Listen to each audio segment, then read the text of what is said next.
zastanite na trenu. Čujete? To nije samo šum Neretve što se razbija o stijenu pod starim mostom.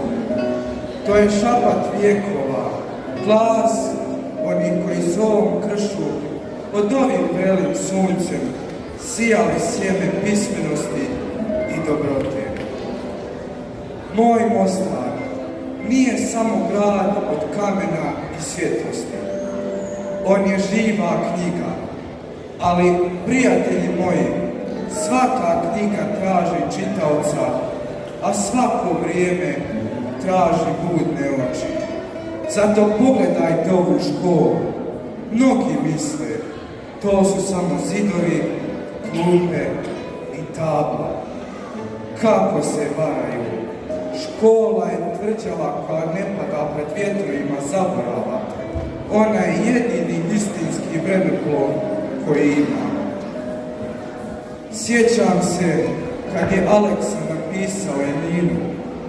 To nije bila samo pjesma o lijepoj djevojci koja s brikom ide u baštu. Ona je oda ljepoti koja ne poznaje granice. Pjesma koja je spojila obale Neretve jače od jednog mosta. Generacije prolaze, moda se mijenja, carstva se uzdižu i ruše, ali snaga onoga što nauči ovim klupama ostaje vječna. To je onaj nevidljivi most koji gradite vi u sebi, jači od onog kamenog. Most koji ne može niko porušiti, dok god u vama živi želja za znanjem.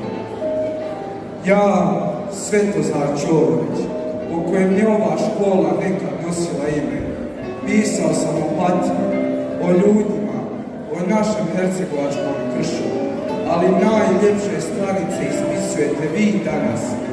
Budite dostojni ovog grada i ove škole, jer trajanje jedne zajednice ne meri se godinama, već dubinom traga u srcima onih koji su podučili da budu ljudi.